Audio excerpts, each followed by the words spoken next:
सभी प्रभु प्रेमियों को दंडवत प्रणाम। जय श्री कृष्णा।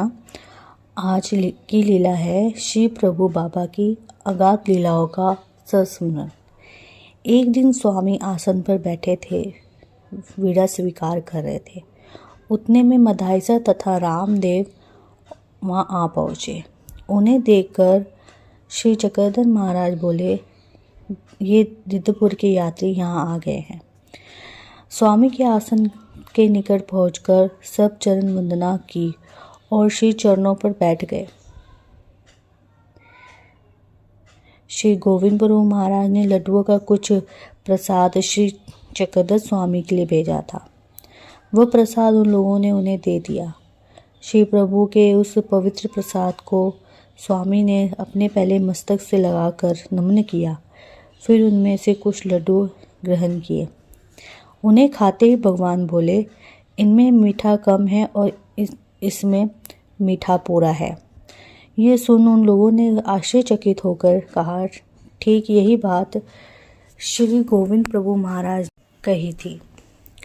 तो स्वामी बोले, श्री प्रभु महाराज सब कुछ जानकर भी प्रकट नहीं करते, यही उनकी विशेषता है। दूसरे दिन सुबह होने पर मदाइसा स्वामी के पास आ बैठी। प्रभु ने उससे पूछा, तुम रिद्धपुर में रहकर क्या करती थी? इस पर मदाइसा ने स्वामी को श्री गोविंद प्रभु महाराज की दिव्य लीलाओं से कुछ संस्मरण सुनाया कि वो उनकी सेवा में दिन रात तल्लीनता और भक्तिभाव से जुटी रहती थी। संस्मरण सुनाते सुनाते श्री प्रभु बाबा की याद में मदाइसा का गला भरकर आ गया और श्रद्धा से आंखें भी उसकी गीली हो गई थी। ये देख स्वामी ने पूछा, मदाई, तुम श्री प्रभु बाबा का स्मरण करते हुए इस कदर रो रही हो तो वहाँ से आई क्यों? उन्हीं के श्री चरणों में सेवा दासी के लिए ही रह क्यों नहीं गई? मदाइसा बोली, महाराज, मेरी तो वहाँ से निकलने की बिल्कुल भी इच्छा नहीं थी। ये तो मुझे दादो जबरदस्ती ले आया। जब मैंने उसका कहना नहीं माना तो नागदेव भी मुझे फटकारने लग गया। इसी से विवश होकर मुझे आना पड़ा, नहीं तो प्रभु के श्री चरणों को छोड़ने का मेरा मन बिल्कुल भी नहीं था। मैं उन्हीं की छत्र छाया में रहना चाहती थी। दादोस की ओर जब स्वामी ने अपनी प्रश्नांकित नेत्र उठाए तो वो एक बार कपकपा गया। फिर कुछ संभलकर बोला, महाराज, ये वहाँ रहकर करती भी क्या थी? अच्छा काम तो करती नहीं थी। ये तो हमेशा महाराज की इच्छा के विरुद्ध ही चलती थी, आचरण करती थी।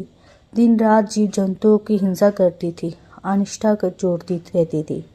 दादोस की सफाई सुन स्वामी बोले, दादोस, तुम्हें पता होना चाहिए कि सेवा को अवज्ञा हो जाने पर भी अविधि दोष नहीं लगता और फिर श्री प्रभु के सभी कार्य उनकी इच्छा ही से ही होते हैं, समझे? दादो सब क्या बोले? उसे नमस्तक बैठे देख स्वामी ने फिर कहा, दादोस, किसी भी प्राणी को धर्म से विमुख करने का प्रयत्न नहीं करना चाहिए। श्री गोविंद प्रभु महाराज की सेवा को तुम हिंसा मानते हो? अरे पगले, उनकी सेवा तो साक्षात ईश्वर की सेवा है। तुमने मदाइसा को साथ लाकर और उसे सेवा से वंचित रखकर महान अपराध किया है। सभी प्रभु प्रेमियों को दंडवत प्रणाम।